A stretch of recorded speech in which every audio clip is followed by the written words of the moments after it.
So how do I reconcile where we were and where we are? Just kind of help me understand that. Yeah, so at Texas Tech, so the whole reason I got involved in this and learned all about it is because of what we set up at Texas Tech.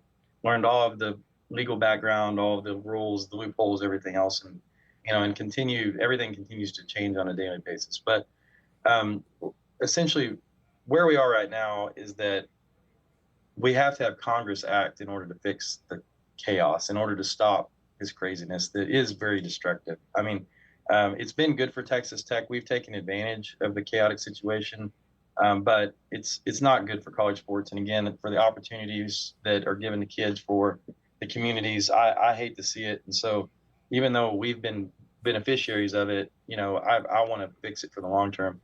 Um, the Again, I'm not in favor of federalizing anything or the federal government even being involved in anything. But there have been a lot of court cases that have gone down and a couple that have gone to the Supreme Court. And Justice Kavanaugh made it very, very clear. And this is a conservative justice that said that either if we're going to fix the problem, we either have to have unionization and collective bargaining or Congress has to act and essentially give some kind of antitrust exemption to a governing body in college sports so rules can be made and enforced. Because right now, there's essentially no ability of the NCAA, the conferences, or anybody else to enforce any rules at all. And so this House settlement that people claimed was going to solve a lot of problems is already being completely ignored by many schools. They're already saying we're just going to pay them whatever we want to pay. We're going to ignore the salary cap. So we're right back to where we were. Oh, And so it's a bad situation. So there's a lot of discussions going on in DC in terms of how to best solve the problem for the long term. Again, like I said, the rulemaking part is one aspect of it. You have to have a governing body that has power to enforce rules. Is the NCAA the right body for that to be given that power? And how much power should they be given? I think that the student athletes themselves need to have some voice at the table because that's why we got in the situation we were. Though the NCAA became this organization that basically just policed and punished the athletes, and so it finally got so out of hand. Coaches are making tens of millions of dollars. Big facilities being built, administrators making much money. The athletes aren't getting anything, and they just keep getting punished by the NCAA for stuff. So I don't think we need to do something where we set ourselves back 40 years and try to go back to the way that things used to be because the genie is way out of the bottle, and the opportunity to fix things incrementally along the way was missed by the NCAA because they were just too slow and right. too bureaucratic. And so I think we have to come up with a new system there. But the other problem, which is probably more threatening, especially to women's sports and to Olympic sports, is that there's this gigantic financial issue in college sports. And like I mentioned, it even applies to many of the bigger name brands that you see out there. People are running huge budget deficits. The average budget deficit in FBS right now is $20 million per school per year. Now, the reason that's the case is that we do a really bad job of marketing our media rights in college sports. It's because we have this fragmented system where each of the conferences do their own deals. So we have to find a way to bring all that together. Great example, the NBA. So college football is the second most popular sport in America, second in the NFL. The NBA has about half as many viewers as college football does, but the NBA makes twice as much money as college football does. And it's all because of the fragmentation that we have in the way we market things. And we have great sports like softball, like women's basketball, that people are interested in watching now, but they make no money because we sign over all of our media rights along with football and men's basketball, which are the only two sports that do make money.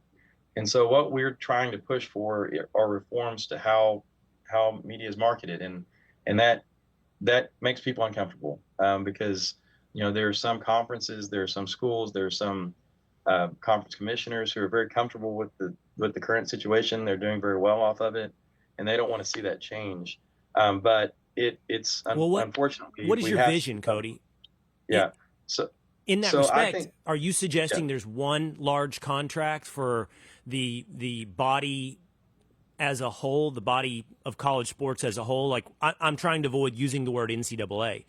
So, and for anybody watching, what you've referenced is the Big Ten signs a deal with Fox, the SEC signs a deal with Disney, ESPN, and everybody negotiates their own television rights deals, and they apportion out the money to the various universities, right?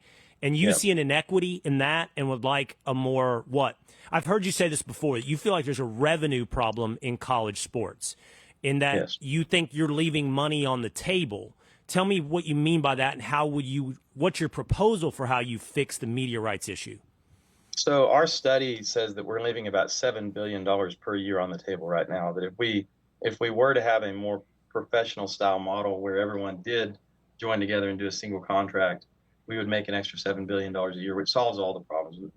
Then we can pay the players what they deserve to be paid, and we can afford to pay for the Olympic sports and the women's sports, which are being cut left and right. I mean, right now, most schools are having to make the choice of whether they're going to remain competitive in football, which is where they make their money. So, of course, they have to remain competitive in football, or keep Olympic sports and women's sports. So they're cutting Olympic programs left and right.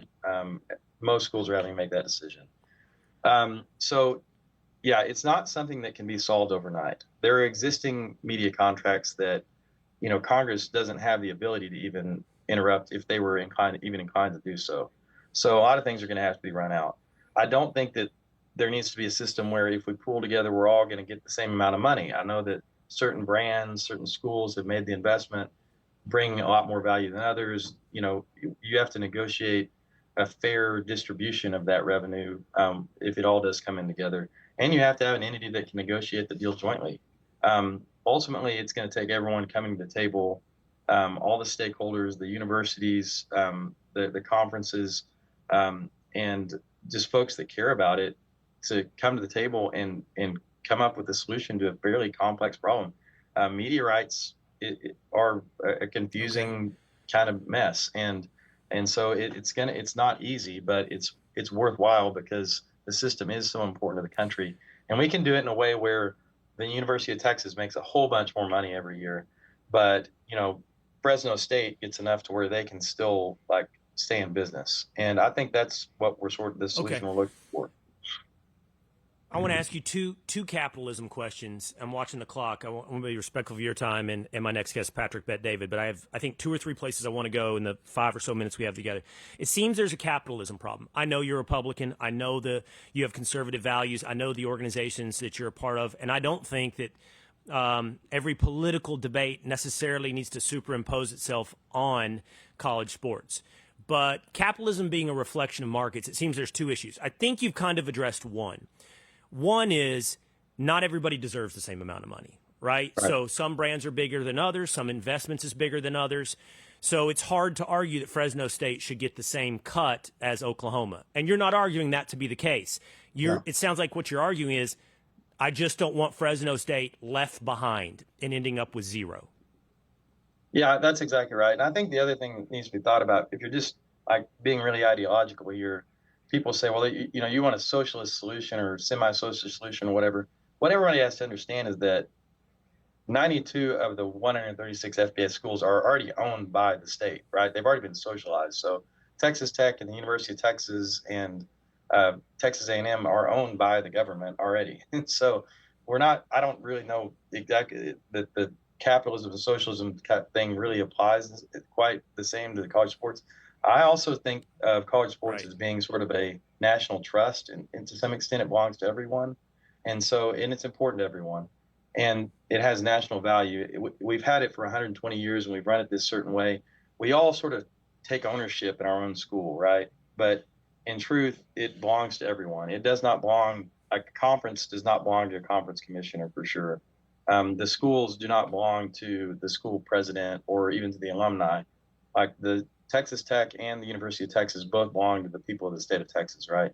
And so we need to make sure that, UTSA and UTEP and, everybody in the state is healthy.